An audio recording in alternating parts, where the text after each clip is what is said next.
Hey friends, welcome to the Johnson City Living Podcast, where we learn about the people, places, events, and flavors that make Johnson City just a lovely place to live.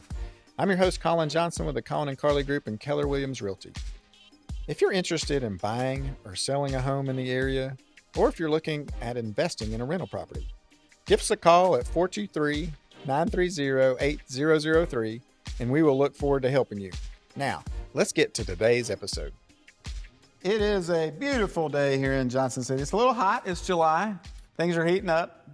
And I think people think we're in the mountains and it doesn't get hot, but it does get a little warm here. But that's okay because we got a beautiful fall ahead and everybody loves the fall. And that's why they come to East Tennessee. They say it's the fall. So I am not going to talk about weather. I'm going to let you guys meet my new friend, Eric Brown with Spero Hardwoods. Nice to meet you, sir. Nice to meet you as well. Thanks for coming on the podcast. Anytime. I think our mutual friend, Chris Shea, has talked to me many times about you, and so I'm excited to get to know you a little bit. Yeah, he's mentioned about us getting together for lunch at some point, but that would be great. It's also Chris Shea, so you never. Right. He's got so many lunch plans. He does. That's all he does is eat lunch now that he's retired. I think so. Yeah. Yeah. That seems right. Maybe we can get on a social calendar sometime soon. Yeah. All right. So enough about lunches and Shays. Johnson City Living Podcast, what's the one thing you love most about Johnson City? Oh man, so we've lived here for going on 7 years, and the reason we love this area is just for the outdoors. And so we're big outdoors people, and the mountains call. There's no lie to that. And community is great. The people are great. There's really not any downfall. I don't think. Yeah, I mean, the outdoors is awesome. It's so beautiful, and it keeps changing, and it's just cool. And I love seeing the mountains. One of our friends was preaching this Sunday at Redstone, and he was from a flat area, like in Indiana, and I was like, I don't know that I could handle that, you know? Yeah, I agree. I've got to have some kind of mountain or landscape. Some capacity. And for me, to get my bearings. And so I love seeing a mountain, roam that way, and you can see the rest of the Appalachians. It's just beautiful. So where did you move from? So I was born and raised in South Central Missouri. Okay. So really kind of the middle of nowhere. Some people call it misery. Is that what you would say? Or there's aspects that I think that's probably a really good description. So sorry, all our Missouri listeners right now. I was just kidding about that. But yeah. You tell somebody like, "Hey, I'm from Missouri," like, "Oh, like close to St. Louis?" I'm like, "No. Kansas City? No, not there either." So I'm from a little town called West Plains, Missouri. It's a town of about 12,000 people. Okay. It sits about 17 miles from the Arkansas state line, right in the middle of the state. Nice. So it's a little bit remote. Is that in a tornado path? Did you grow up with tornadoes? Sure did, yep. How scary is that? Did you ever see any? Yeah, we actually had one go through our neighborhood. I was probably 9 years old. Took out 2 streets over, took out the 2 houses at the end of the block. So were you like in the cellar with? We had a basement, yep. And then we had one, we were at my sister's house, and we had one hit on Thanksgiving one year, and we got to her cellar. We were all on the front porch, like a glassed-in front porch, and it got real quiet, and all of a sudden the windows started trying to suck out, and they all started breaking, and so we ran to the cellar and took out the barn about 80 yards from the house. Trees down everywhere. It was pretty wild. It's an experience. Yeah, that is wild. That's wild. Well, how did you choose Johnson City, Tennessee from Missouri? So, like I said, born and raised there. I actually worked for a hardwood manufacturer called Spero Hardwood Floors. Realwood? Okay. Mm-hmm. Yep, they're based out of southern Missouri in the town I grew up in. And I was a national new market development rep for them. And so I did a lot of traveling last year. I was with those guys. I think I did, in the last 12 months, I was everywhere from Portland, Maine to Portland, Oregon, LA, Naples, Florida, and literally everywhere in between. Atlanta, Nashville, Indianapolis, Dallas, Austin, Houston, you just lived out of Columbus. Pretty much, yeah. Were you married then? Yeah, I was. And you're still married? I am. Surprisingly. That's why you quit.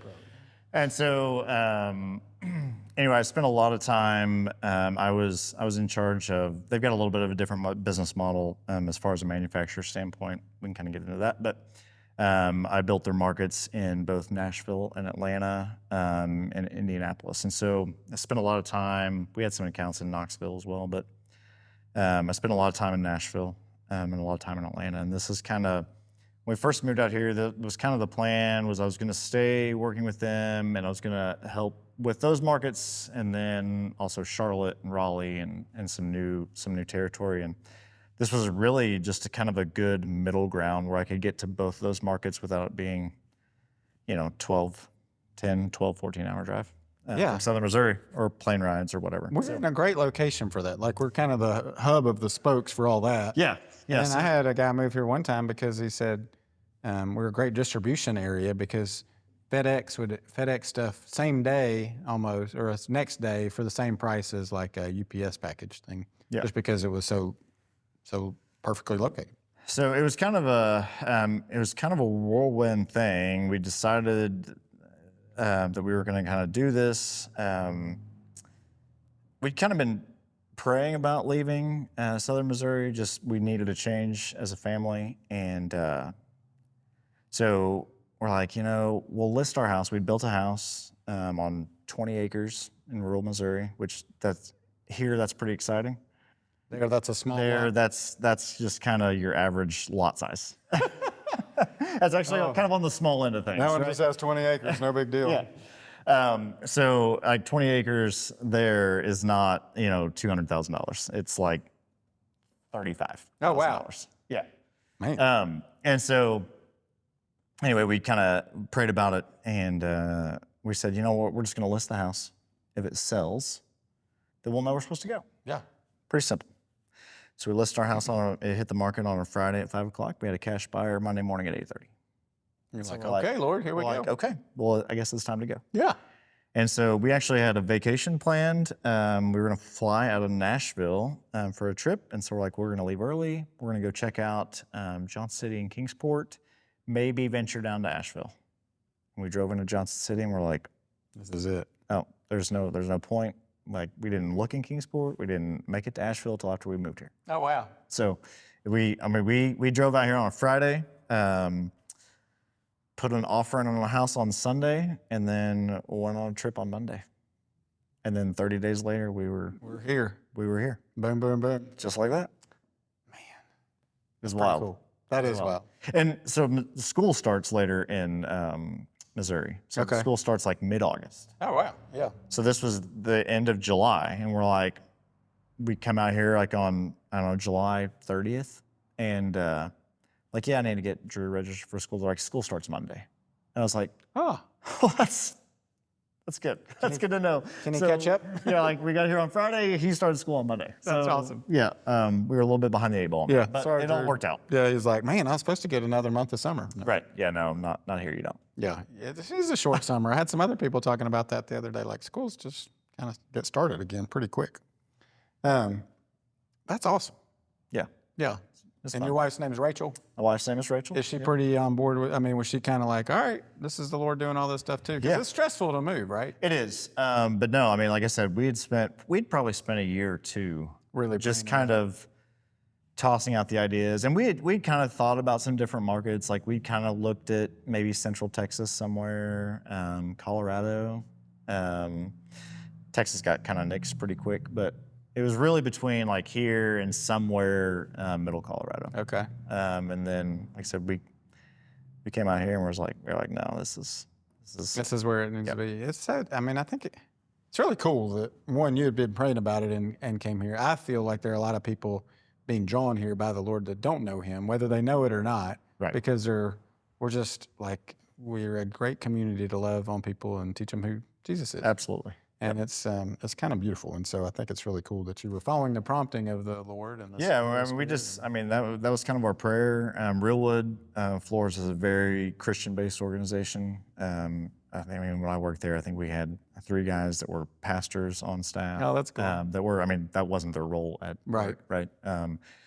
most of the guys had been on some form of long-term missionary work Yeah. in Belgium and, wow. and all over the world before they kind of left the missionary world and then came to work at Realwood. So very, very well seated in faith organization. And so, I mean, that was kind of always our prayer at work too, for anything that we were planning on doing or trying to do, is like, hey, we're just going to leave this up to you. Like, you'll either make it very obvious that it is supposed to be, or you're going to slam the door in our face and make it very obvious that it's not supposed to be what we're supposed to do. Yeah. So once we finally just kind of let it go and was like, no, we're going to list it. If it doesn't sell, like, it's not a big deal. We'll stay. Right. Like, no, no big deal. And so, like I said, I mean, Friday at 5, 8 o'clock Monday, and just like that. And we were like, oh, okay. okay. Hard to leave family behind? Yeah, it was. I mean, West Plains is, like I said, is a very small town. People grew up in West Plains. They marry somebody else from West Plains. They have kids that live in West Plains. They marry somebody from West Plains. And the cycle continues. It just keeps going, right? And so, so all my family is there. I think I've got one cousin that lives out of 15 cousins. One cousin that lives like 100 miles away. Oh, wow. So you're the oddball. Yeah, I'm Like, black what is sheep. wrong with you, Eric? Why would you leave? Right? I know.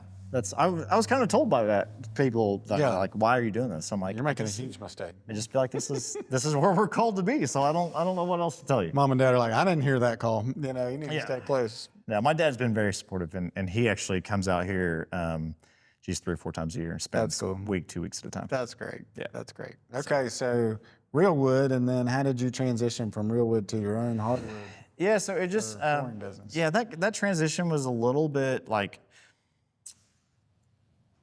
they're a small company, or were a small company. They've got a lot bigger. I mean, I think I was the 10th or 11th employee there, and when I think I left, we were up to like 15 or 16. Okay. So pretty small, and just trying to kind of still figure things out. I mean, they've been around for 12, 13 years at this point, back in 2018. And still trying to figure out some things and trying to do different things. Like I said, they got a little bit of a different business model. They're a manufacturer. Your traditional route is manufacturer, distribution, dealer, end user when it comes to flooring, right? And so depending on the market they're selling to, in Indianapolis, they sell directly to the dealers. In Michigan, they sell to a distribution who then goes out and sells their product to dealers, so on and so forth. And so they got this idea to open their own retail locations. And so I opened the one in Nashville, Atlanta, a couple others. And so it was kind of like I was spending so much time east of Missouri that it made more sense for me to be out here. And then once I got out here, it was kind of like the support side of things wasn't in place. And I was like, you know what? Why don't I just go ahead and open my own? I still sell their products every week. All their stuff's in our showroom. I know the owners of that company and all the people that work there, and we've got great relationships. And so I was like, why don't we just do it this way until we can kind of figure things out? And we kind of were like, yep, that sounds good. And it just kind of started one day. That's cool. And then we're here now, 7 years later. How did you choose the name Spero? Spero is actually hope in Latin. Okay. So I wasn't going to name it Brown Hardwood Floors. Right. That would just be awkward. I get it. I knew a guy in Nashville who was a floor installer, and I don't know what it means, but just normal guy. And he named his Arturo, which means something in a different language. Right. I don't know what that is, but Artistic maybe or something. Yeah. yeah. And so I was like, it's something that, and nothing against anybody that's got a biblical business name. I don't love that. And so hope to us is, we kind of went on a limb. We moved out here. Everything was Hoping it all works out. right. And that's kind of where it came from. Like, I hope this is the right decision. Yeah. And so, so Spero is hope in Latin. That's cool. Yeah, I think it's, I like it. I think it's neat, and it gives, it allows you to tell a story. Yeah. When you tell it. So that's cool. Now, how many children do you have? I have 2. Okay. So my son just graduated Science Hill in 24. Nice. And he decided he was gonna, wasn't sure what he wants to do, so he came to work for us. So he graduated high school and day after graduation, full time. Start laying flooring. He's, I mean, and I say that, but he's been around it for years. And since we moved out here in 18, he has helped me weekends, evenings, and then starting, I guess 3 years ago, was a big soccer player. Oh, cool. And him and a couple of his soccer buddies like, hey, we want summer work, and so we trained them all, and they went out, and I mean those boys during high school summer months, man, they'd kill it. Yeah.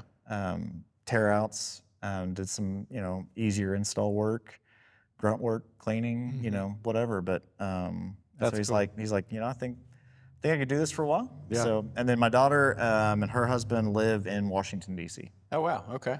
You don't look old enough to have a daughter that's married and living in Washington, D.C. Yeah, I get that a lot. Yeah. It's, You just have that young look, but you're really 65. yeah, that's actually true. 64 and a half. Oh, okay, cool. Yeah, you don't look a day over 40, really. All right, so what do you and Rachel like to do for fun in Johnson City? Oh, we love to go out. We don't go out a lot. Our favorite thing to do is we've got a little piece of property down in Unicoi County that we've got a little just kind of escape. Got a little hunting cabin on it. I mean, it's 120 square feet, but it's got a really nice creek and a big fire pit. Oh, nice. Power? Solar. Okay. Yeah. Yeah. So, I mean, it's about a mile back into Cherokee National Forest. Yeah, that's awesome. So it is, when I say secluded, it is. It's secluded. It is out there. Yep. Probably no cell service, which is perfect. No, we actually have full cell service, which is kind of why it's perfect. That is kind of cool. Yeah, because the kids can get a hold of you if you need it, or you can work out there. And we just love going out there. We love being outside. We do a lot of hiking. Love national parks, the U.S. national parks. So we try to visit those any chance we get. Love going to Timber. Oh yeah, Timber's a good spot. Favorite restaurant in town. Other than that, we hang out with friends. We float the river a lot during the summer. Go down the Watauga with a big group of people and get the kayaks out and have That's fun. fun. Yeah, yeah. It is such a beautiful area to just get outside and enjoy. Yeah. Well, it's been, like I said, my son was a big soccer player. And so they were on an incredible team with Tri-Cities United. Like I said, he graduated, so he's done with that now. But they were an elite team of soccer players. These boys were really good. So up until last December, when club season ended, we traveled almost every weekend. Yeah. So it was, I mean, we went, we made it to the national tournament, went to regionals twice, won once, won state 3 times.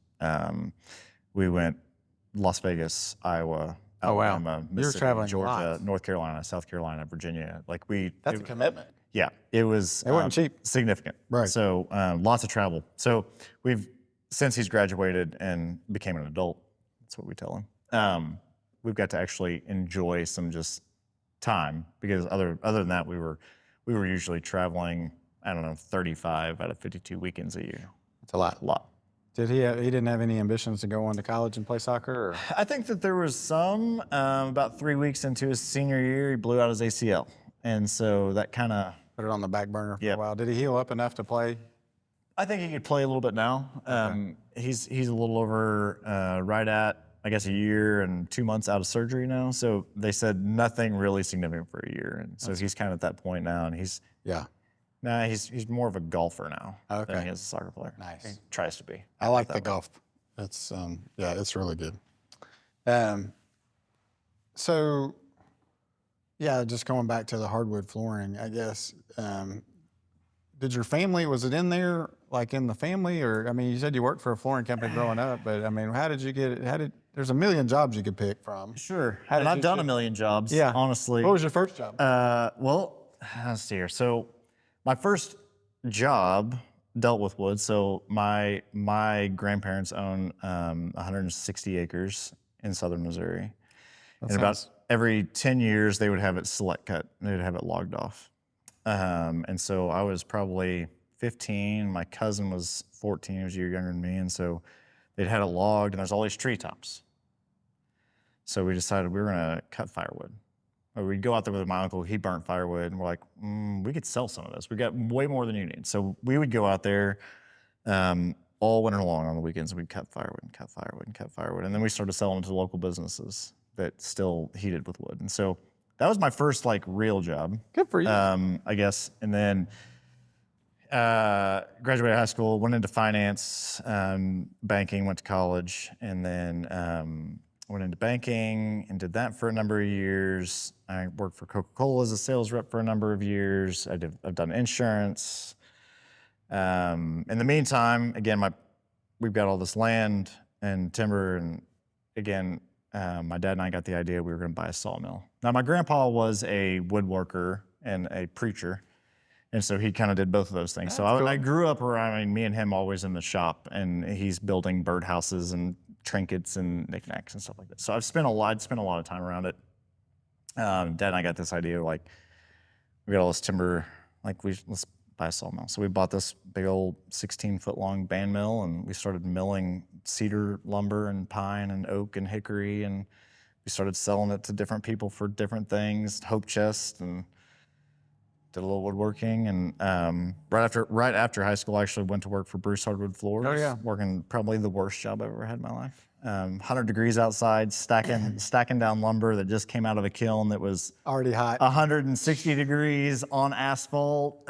It was miserable. But I mean, 18-year-old kid, I was getting paid $10 an hour. You're like, You know, that's, I was like, that's big money. I'm like, hello. Yeah, yeah. What have I been doing with my whole life? That's right. Yeah. And so I was in working at a bank in West Plains. Met Sam Cobb, who is the owner of Spero Hardwood Floors. We were at a men's group together on Wednesday nights. Got to know him, and great guy. And he actually posted a job on Facebook one day, and he was like, "Hey, I'm looking for an international logistics manager." I don't know anything about international logistics. Right. I mean, not a thing. And so I sent him a message, I was like, "Hey, you train me for this?" He's like, "Come see me tomorrow." I was like, "Okay." So I go by their office, and he's like, "So I actually had a text message typed up to you, like, hey, is this something you'd be interested in?" And my wife talked me out of it. She's like, "Maybe he's happy at the bank. You don't know." Right. He's like, "So I didn't send it." And he's like, literally like that. "You sent me a message." And I was like, "Well, that's weird." That's the Lord. Yeah. And so, I don't know, for the first year and a half with them, they're like, "We know that you need to be in sales, but we need somebody that knows system and processes." And being a banker and running a bank, like, it's all about government compliance and systems and processes and regulations and all of this stuff. And international logistics is kind of the same way, because you're dealing with foreign entities and freight yards and tariffs and taxes and all this. tariffs now. And all these things. And then like Lacey Act compliance, which is genus and species of wood and all this stuff. And so I actually went to Eugene, Oregon, and trained with the world's leading expert on a bunch of that stuff. That's cool. And then kind of brought that back and then trained other people, and until they were like, "All right, now we can hire somebody, you can train them everything you know, and then we're going to put you where you belong." But that was like, "We can get you in the door now if you'll do this for us, and then we'll move you." So that was kind of my real transition to actually like wood flooring, not just hobby wood making and building hope chests and things like that. That's super cool. Yeah, and then from going, like, it's kind of neat that you worked out of it, and then the Lord kind of brought you back into it a little bit. And so you get that, you kind of go, okay, I feel like this is what I'm called to do. I think we all, he makes us to figure out, like, there's just something, I mean, you could go do whatever you wanted to do, but I feel like there's a specific rhythm or like flow you get into when you're in what he wants you to be doing. Yep. And so it sounds like he led you back to this, and now you're thriving, right? Yep. So, Yep. And loving every minute of it. loving every minute of it. Well, tell me about your company and what you guys do, what you specialize in, and then, because it seems like from the couple minutes we were talking before that it's very systemized, very organized, and you're getting a lot done. Yeah, we try. Some weeks are better than others. Right. There are always hiccups. So yeah, we are Spero Hardwood Floors. When I started Spero, I was like, I'm not going to sell any of that vinyl stuff. LVP, LVP, LVT, depending on if it's a plank or tile. Yeah. I was like, I'm going to have just a very specific realm that I know literally everything about. There you go. Like I said, with Realwood, I was ingrained with, the genus and species and construction and formaldehyde emissions and all of these things that I was in control of. And so I was like, I'm just going to do this. And so when I actually started in a warehouse over in Princeton, an indoor storage facility. Oh, okay. Yeah. 10 by 10. And then I was like, oop, I need a little bit more room. So then the next unit over was a 10 by 20, so I rented it too. So now I'm You're stretching out. dude, I am getting big, right? Like I've got two indoor storage facility units. We got, 300 square feet. Total. We're rolling. Yeah. It was pretty sick, right?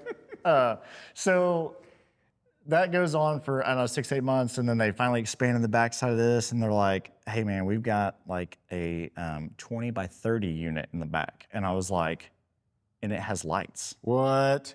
Right? Like I didn't have to open the big bay door to the outside to get light in or like shine a flashlight on Like things. real power. Yeah. Real power. Yeah.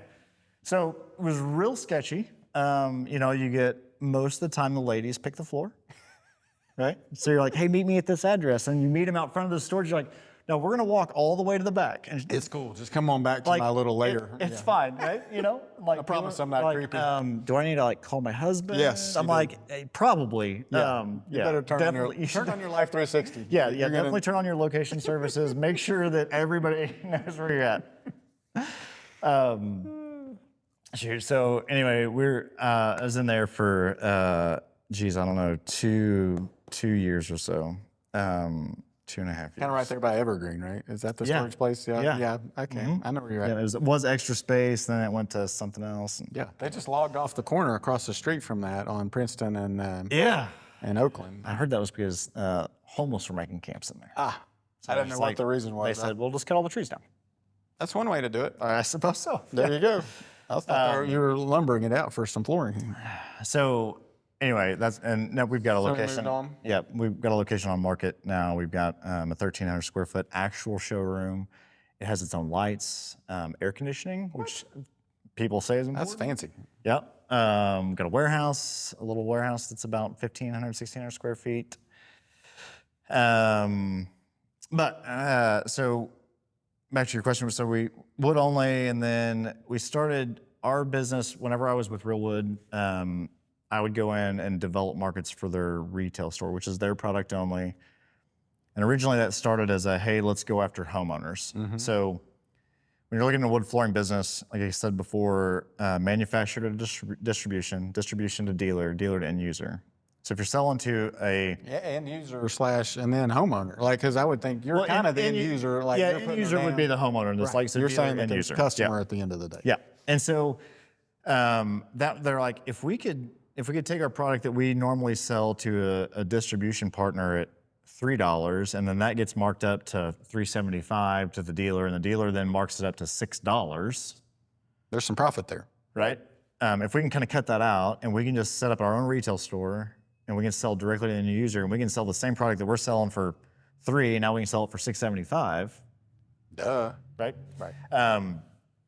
So I was there. We start this dealer program or this retail store program, and I and the leadership team kind of realized real quick, like selling to a homeowner is great, and I love working with homeowners. A homeowner is going to only buy one floor every 7 to 10 years from you on average. Yes. Right. But if you can capture some builder audience, those guys are going to buy Multiple floors, weekly, monthly, and over and over. Family, right? So that was kind of my model with Spero too. It was kind of the same that we had developed at Realwood. And then I was like, I think I can just do this locally and not have to travel everywhere to be able to do it. And so I started with Tim Hicks. I met Tim at a men's group, and I was like, hey man, I can probably get, I was like, where are you getting your floor? I ordered from some company out of Georgia. Let me show you some stuff. Let's talk. Let's just talk. Just have a conversation. So He's a good dude. I love Tim. yeah, Tim's a great guy.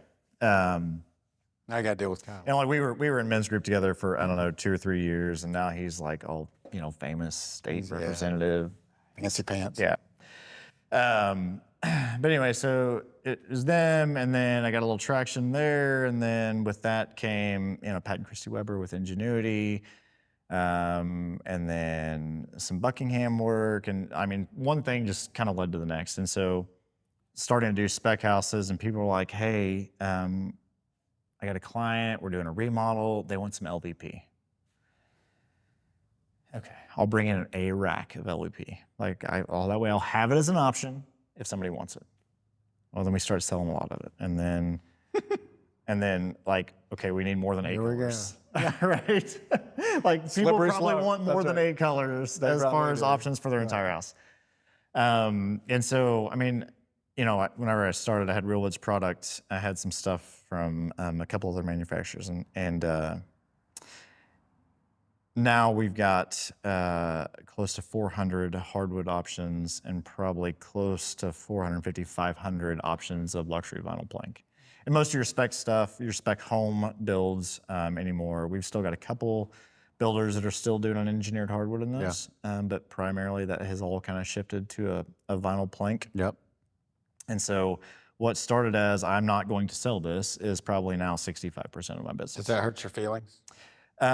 Well, it hurts my feelings that it's not wood because I'm a wood guy. Because you're a wood guy. That's what I was But it's asking, not right? hurting my feelings that we have that much That you're making that much business, right? Right. Sure. You got a family to feed, and Sure. and the market's kind of dictating that, right? I mean, Right. and it may come back. Let's talk about the difference in like LVP, LVT, and engineered flooring, and then kind of like real hardwood for our listeners who are out there thinking about flooring options right now. Yeah, and I mean, I'm not gonna sit here and tell you I'm a leading expert in any of this. LVP, for what it is a fantastic option. Luxury vinyl plank, Or luxury vinyl tile. So a plank is going to look like a wood floor plank. It's going to be 7, 9, 10, whatever wide, and then you're going to have 4, 6, 8 foot long planks. They're all going to be the same. It's a picture. If you have a good manufacturer, that picture only repeats every 50 to 100 square feet. Oh, okay. If you have a bad manufacturer, it may repeat every third board.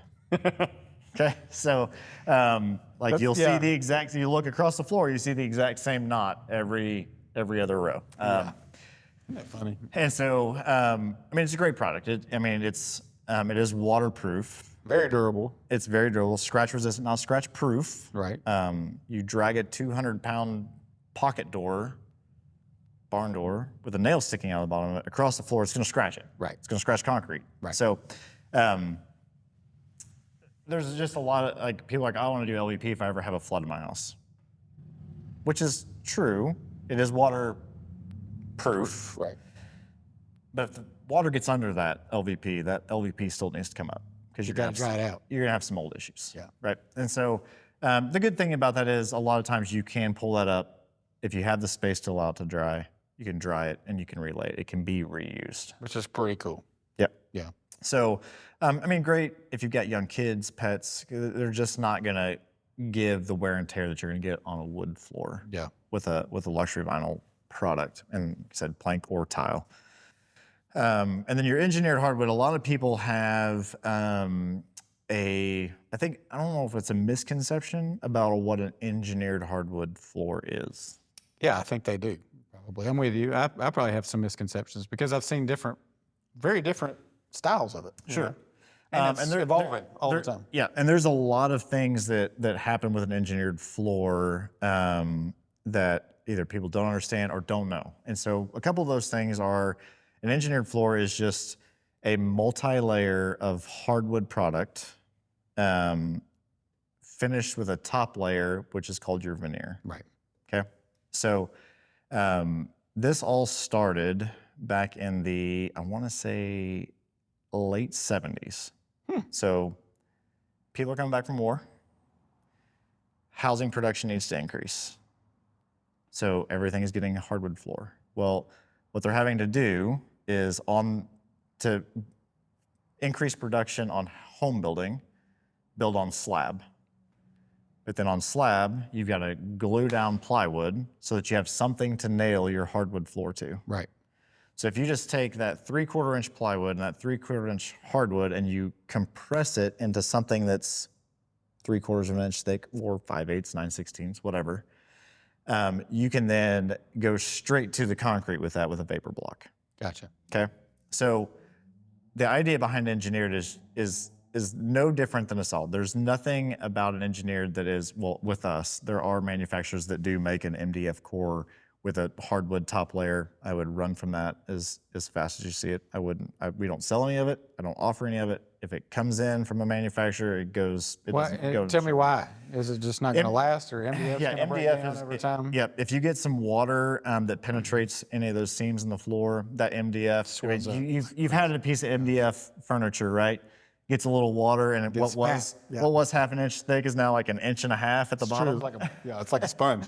And so that's the same thing that'll happen with your floor if you have an MDF core product. Gotcha. So you've got multi-layers of plywood. So those pieces of plywood are not laid, and this may not be great for audio listeners because I'm using my hands to demonstrate this. But he has his hand flat. Yeah, I got my hand flat in front of me. So if you imagine this is the first piece of birch that's on the back of an engineered plank, and then the next layer of eucalyptus usually, or another layer of birch, is going to be laid cross-directionally. Okay.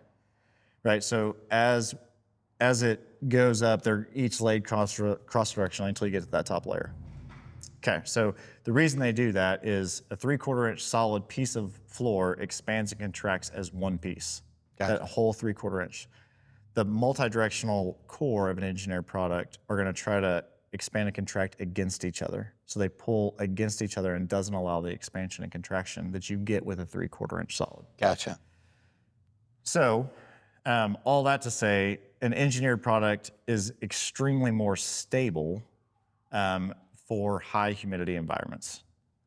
If you live in Johnson City, Tennessee, for the last month, you've realized that you wake up in the morning and it's 90% humidity outside. We've had so much rain lately. It's been very humid. So with any wood product, your ideal range is 35 to 55% relative humidity within your house. Yep. Anything over that, a 3/4 inch solid is really going to start to have some cupping, and then it's going to buckle, right? And an engineered product you might get some corners that curl a little bit. It might get tight and a little squeaky, but you don't get the crazy expansion that you get with a 3/4 inch solid. So high humidity environments like we're in here, beaches, places like that, lakefront, it's just a lot more stable product. And they're like, well, it's engineered. I want something that I can sand and finish in 10 years. Okay, it's good. It's a good argument. An entry-level 3/8 engineered, not going to happen. Right. Right. It's going to have basically a 1 to a 1.5 millimeter veneer on the top of it. As soon as you start to sand that thing, inevitably you're going to sand through that, and you're going to have some plywood showing in your floor. That's going to look bad. Yep. Once you get into more of the 9/16, 5/8 overall thickness engineered product, you're going to get a 3 to 4 millimeter wear layer on the top of that, which can be sanded and finished multiple times. So a wear layer on a 3/4 inch solid, you can only sand down to the tongue, which is where your nail goes. Right. Okay, which is going to be about 5 to 6 millimeters thick. Okay. So you're not off much. So with a really good engineered product, you're going to be able to get almost the same number of sanding and finishing that you could on a traditional solid. The good thing about engineered, you're going to be able to go significantly wider. Mm-hmm. So if you like that wide plank, a 3/4 inch solid going above a 5 inch, 6 inches, you're going to start running. You're going to really have to make sure that humidity in your house stays. And the cost.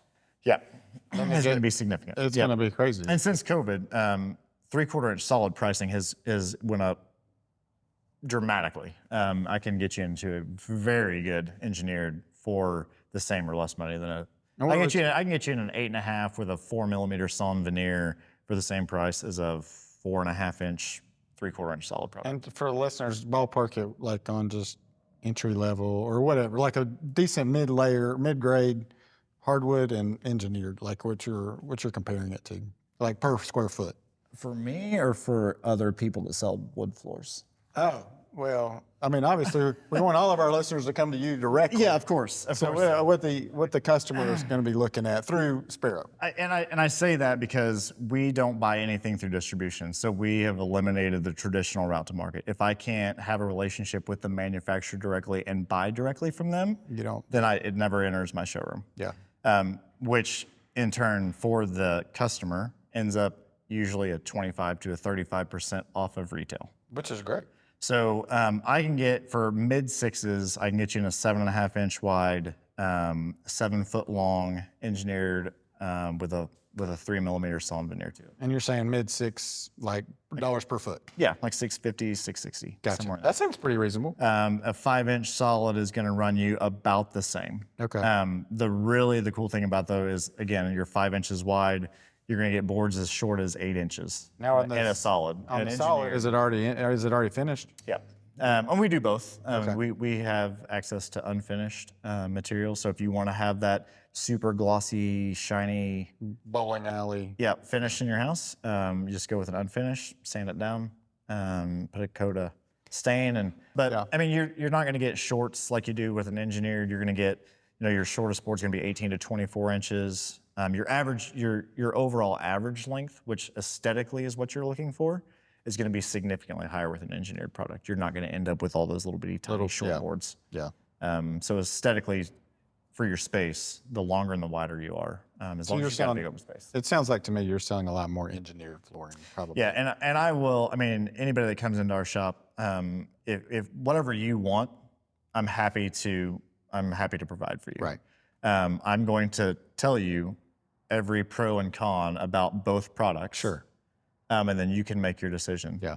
So, I mean, it happens all the time. I want a 3/4 inch solid hickory. Okay, it's fine. Well, these are your options.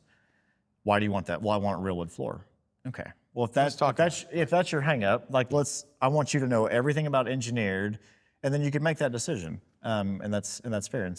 Let's talk about, like my brain went to health and glues and off-gassing stuff. Like, you're kind of starting to smile as you can, so like an engineered, I'm assuming there's a lot more glue in there. Sure. Whereas not on. Yeah, you're going to get me on a tangent here. I like this. Okay. Let's go. All right. So, so like I said, back when I was at Realwood, I was in charge of their international logistics, and part of that was their Lacey Act compliance. Lacey Act. Lacey Act. What is that? L-A-C-E-Y. So this started way back, where people were illegally trading furs and feathers. Okay. So it makes it a criminal offense for any living thing to be transported illegally. Okay. Okay. So a tree is a living thing. Yeah. Okay. So with the Lacey Act compliance, you also have CARB compliance, which is a California Air and Resource Board, which is ones that set the formaldehyde regulations. It's all intersected. So whenever you're doing import, you have to list every genus and species that could possibly be there. So if you sent a container full of European white oak, you have to list every genus and species of European white oak timber that could be in that container in case it gets checked. Gotcha. Okay? And then you have to be able to provide, from harvest date to finished product, the chain of command of where that product was at. Okay. With that also comes the California Air and Resource Board, which are the ones that has set forth the formaldehyde emissions standards that are acceptable. So all of our manufacturers have that publicly tested, and they have it independently tested, because back in 2015, Lumber Liquidators are the ones that caused the big uproar. They were using a really cheap glue that was having an insane amount of off-gassing, and was making people sick. Okay. With the off-gassing, the thing about formaldehyde is, as we sit here, you are inhaling and exhaling formaldehyde in every breath that you take. It's a naturally occurring substance. Right. If you go out to your house and you've got this big old red oak tree in your backyard and you're like, it's kind of dying, I need to cut it down. As soon as that chainsaw hits that red oak tree, the amount of formaldehyde emitted from that red oak, that living red oak tree, is like 6 times higher than what the CARB emission standards say is acceptable for you. Really? So, Interesting. I never knew that. It's a naturally occurring thing. So I know for a fact Realwood and a couple of our other manufacturers, they have all their stuff. Realwood specifically has their stuff privately tested in Eugene, Oregon. It also gets tested as it comes out of the mill to make sure that the emission standards are below the acceptable parts per million of formaldehyde emissions that are present. So you really, a wood floor is always going to emit formaldehyde in some capacity. But it's so minimal that it almost doesn't exist. Yeah. Like I said, just walking down the street in Johnson City, you're going to inhale and exhale more formaldehyde. Isn't that interesting? My wife's very sensitive to it, and like if she goes into a big clothing store, because they spray a lot of the clothes with formaldehyde to keep the bugs away from them, so they don't eat up their product in transport and stuff, and so she'll get a headache from that kind of stuff. So, I mean, I can't speak for everybody, but I can speak for the material that we carry in our shop. And I've had this conversation quite a few times with clients. Like, I'm concerned. I love this engineered product, but I'm concerned. And again, probably there's not a lot of concern that would have ever came out, with the exception of the whole lumber liquidators quote unquote scandal that happened, because they were intentionally using a very cheap glue that had an insane amount in it, and then that was causing off-gassing. Gotcha. And it's the same reason that you see any kind of label on anything that's like, oh, cutting into a wood product can cause cancer, or tearing this plastic bag open can cause cancer. Right. There's a lot of stuff out there that can get you. That's interesting. Yeah, I think it's probably getting more and more environmentally friendly as it's evolving. And so I mean that's a great thing. Most of your backer hardwood that's on an engineered product is plantation grown in South America. So they've got big birch and eucalyptus plantations that they grow and then they harvest, and that's what is made into the backer. So it's still a hardwood, and it's still going to perform. It's your top layer that you're really looking at. Sure. And then, like I said, depending on if you want the ability to sand and finish it in the future. It's a great thing about an engineered product too is most of that stuff is made in 100 millimeter increments. So if you scratch a board really hard and it's bad, like you don't have to sand your whole floor. That's cool. Like call me, I'll come over and I'll cut that board out and I'll drop another one in that's the exact same size out of the box that you've got left over, and you'll never notice. So how many boxes should people buy to have extra? Like how many should you have left over? Well, that really, on an average house, like on an average house, like let's say an average like 1,600 square foot single family home, I'm going to tell you that you probably should keep 1 to 2 boxes for sure. The bigger the house, the more I would recommend. So I mean, if you're building a 4,000 or 5,000 square foot home and you're putting the same floor throughout, it wouldn't be a bad idea to keep 6 or 7 boxes of it. And that's just any small flood event. We just had one that happened really recently. That an HVAC tech forgot to punch out a plug in a drain line, and it went down the wall. It was a glued down engineered product, and we had to replace like 220 square feet. Now, we could order more material for that, not a big deal, but if this happened, let's say 6 years from now, they're not going to have the same material, and the die lot's going to be different. Correct. So you might be able to, they may still make that same product. The die lot's going to obviously be different, and it could match or it could not. Right. So, I'm not saying you need to always plan for being able to replace 300 square feet, but if you do have that, life's going to happen on your floor. Sure. Life happens on floor, right? And so, just be prepared. Yeah. If you get some scratches and dents and you've got the material, or you decided to do, carpet in a whatever room, and you're like, hey, you know what? We had this here. We haven't had to use it. Like, let's go ahead. Throw it down there. Yep. I love it. That's some good advice, I think, too. How can listeners connect with you? Well, our best way is, you can look us up on Google. We've got my number. I've got 3 full-time project managers. Okay. So Nate, Channing, and Drew are all listed on there, I believe, with their phone numbers. Our website's a great way to connect. We just had a whole new website built. Nice. Last fall. It's really nice. You can go on there. You can look at tons of everything sorted and pretty, and kind of helpfully make some decisions before you narrow it down before you come looking. Yep. Yeah. We've got Instagram. We've got Facebook. You can drop by the showroom, right? You can. Uh-oh. We are a little bit different. We don't have anybody that manages our showroom. So just appointment only. We are by appointment only, which upsets people sometimes when they just stop in. They're like, hey, Google says you're open. Well, there is nobody here. if we say we're closed, then nobody calls us. Right. And so Yeah, I'm thanks, like, Google. Google says that we're open 24 hours a day, 7 days a week. Same here. And there is some truth to that, right? So, I mean, we're by appointment only because we'll meet you on your time, whenever that might be. Right. I've had appointments at 9:30 at night. I've had appointments at 5:30 in the morning. I've had appointments at 2 o'clock on a Saturday and 6 o'clock on a Sunday afternoon. You sound like a real estate agent. It's kind of there's a lot of A lot like similarities. that, yeah. So just call us. Our number is everywhere. It's on our website. It's on our front door. It's on our sign. It's on everything. So call any one of the guys. One of us will be happy to meet you over there. Like I said, at a time that's convenient for you. Yeah. 8 to 5 is not convenient for most people. They work. And so, I mean, we're going to get done here today at 5:30, and I'm going to Irwin. So, and we're happy to. We started as we're going to take samples to you, like you just let us know what you want. It's a little hard to load up 700 samples. Yeah. Probably need a semi-trailer to do that. And so we're probably not going to do that as much as we were 7 years ago when I had 35 options. I could just throw them all in the bed of the truck and head over. Right. But just give us the time. We're in and out. I mean, that's what I expect of my guys. If they're sitting in the showroom, they're probably not being as productive as they could be. 100%. So they're out checking on jobs, measuring jobs, meeting with clients, taking samples, picking up samples, I mean, just the whole gambit, checking on the installers, all that good stuff. Yeah. What's something that you wish I'd asked you that I didn't?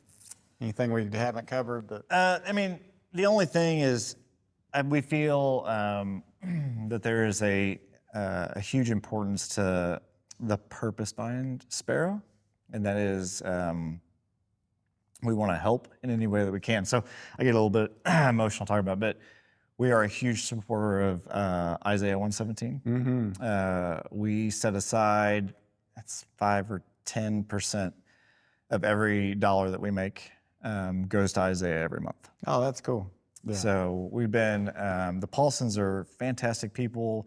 We're really good friends with some of their really good friends and got that connection, and we support them every month, along with anything that we can do through our local church. Hurricane relief was big for us, not in volume, but we were able to help a family down in Roan Mountain, and we just committed as soon as we got connected with them that we did 100%. So we bought all of their drywall, we bought all their new subfloor, we provided their floor for free, we bought all their new insulation, and then some other organizations jumped in and bought their kitchen cabinets, and we essentially rebuilt that for them. I mean, young family, great family. They, mom and dad, 2 kids of their own, 2 foster kids, displaced, some really good friends of ours.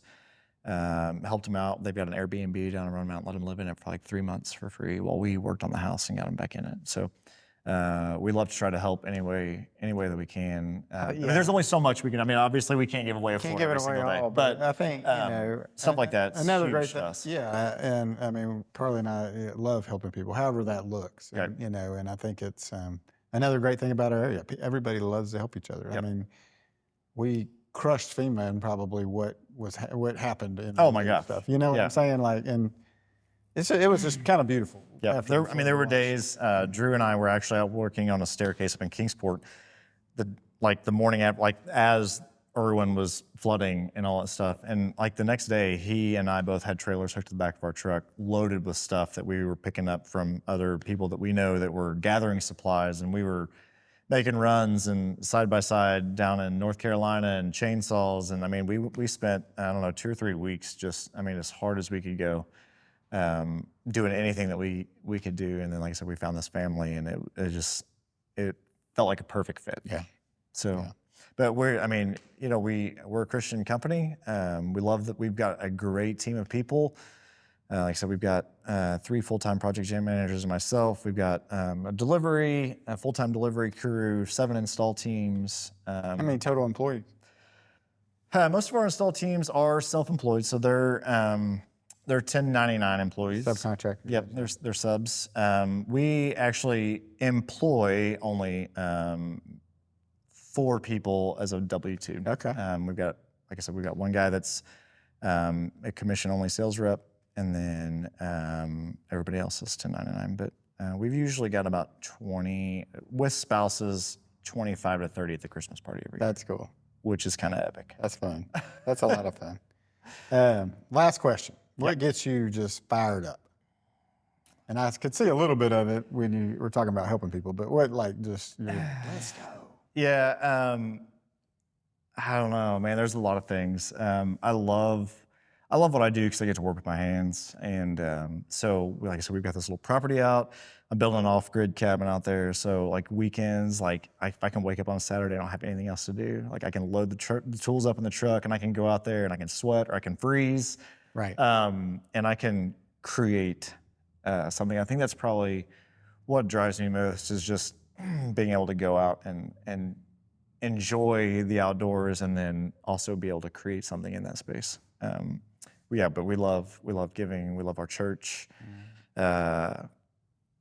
Hanging out with friends. Like I said, we'll get a group of 8 or 10 of us, 12, that'll go hit the river for 4 hours, and it's just great to be outside. Yeah, it really is. Well, that's cool. Well, thank you so much for coming on the podcast. I'm glad we've gotten to be friends, and I'm looking forward to hearing some great things from the podcast, because I'm hoping that a lot of people listen to it and learn more about who you are. You can tell you got a great spirit.